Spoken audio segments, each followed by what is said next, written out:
Le troisième tableau, la coopération au cœur de manifestations locales. Là, on va parler fête de la pomme. Et on va inviter M. Olivier Lecoq qui nous rejoindra. Du coup, on parle de la fête de la pomme, une organisation qui est de plus en plus partagée entre la coopérative des balcons du Pilat, la commune du Pélussin, la CCPR, le parc du Pilat, la confrérie de la pomme. Qu'est-ce que vous retenez de cette édition 2024? Bonsoir à tous.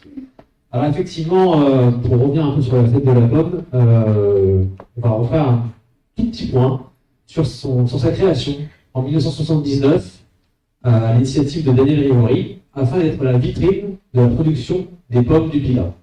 Ça, c'était la base, et je pense qu'il est important de le rappeler.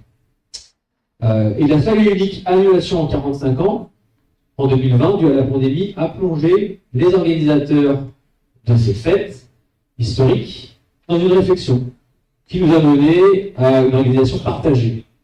Parce qu'effectivement, entre les mesures Vigipirate, les règles de sécurité qui, effectivement, ne sont pas celles d'il y a 45 ans, le Covid, ou encore plus récemment les inondations, il semblait nécessaire d'être davantage structuré. Voilà.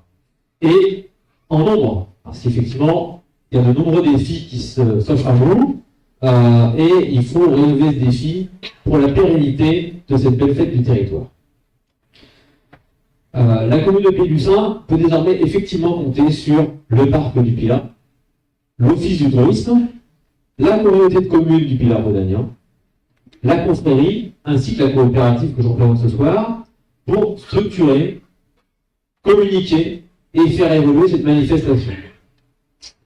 Et donc en équipe, on avait déjà commencé un certain nombre de choses dès 2021, en modifiant le parcours, en réintégrant les associations locales, en relançant aussi les taxipommes, qui avaient été un peu abandonnés pendant cette période de Covid, entre autres. Voilà. Et puis l'organisation, plus nombreuse, a souhaité, en 2024, axer la fête autour de la gastronomie, accueillir toujours plus d'acteurs aussi du territoire, pour ce fête du territoire, ça c'est un peu l'axe stratégique. Et puis, vous en avez tous rendu compte, elle a aussi dû faire face aux besoins de communication sur les accès pour pouvoir assurer le succès de l'événement 2024 qui n'était pas gagné parce que tout le monde se posait bien des questions si cette fête allait avoir lieu et comment, alors pas les publics chinois allaient venir, ça n'avait pas de doute, mais comment les autres allaient pouvoir venir jusqu'à nous en 2024. Donc ça aussi, ça a été une mission, heureusement, qu'on était en équipe pour pouvoir collaborer et faire de cette édition 2024 un succès. D'après ce qu'il y a, j'ai l'impression que 2025, ça va continuer. Est-ce qu'il y a déjà des choses qui sont envisagées, qui sont prévues? Alors oui, effectivement, normalement il y aura une édition en 2025, une 46e édition. Donc le projet, il est en marche. On continue en équipe de vouloir proposer aux visiteurs de la fête de la pomme une expérience conviviale, où on peut retrouver un maximum d'acteurs du territoire, des institutions, des associations, des sociétés, des gens qui se lancent. On l'a déjà fait cette année.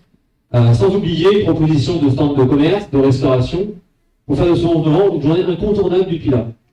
C'était notre ambition il y a quelques années, quand on a refait le point avec Michel, faire de cette journée une journée incontournable. Autour de tout ça, mais aussi évidemment autour de la pomme, il ne faut pas l'oublier. Et nous sommes fiers de pouvoir effectivement accueillir et de faire découvrir Pélussin, le Pilat, à nos visiteurs, venant aussi de la vallée, venant de Lyon, venant de Saint-Étienne.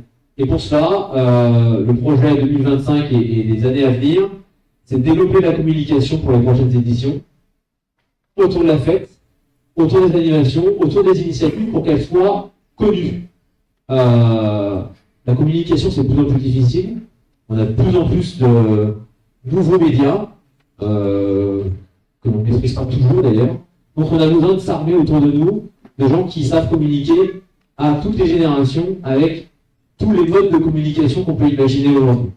Donc on va rechercher dans cette organisation collaborative des partenaires dynamiques et engagés pour pouvoir mener cette aventure et faire l'édition 2025 encore une édition plus connue, plus reconnue, et on sait ce qu'on pourra découvrir dans cette édition 2025.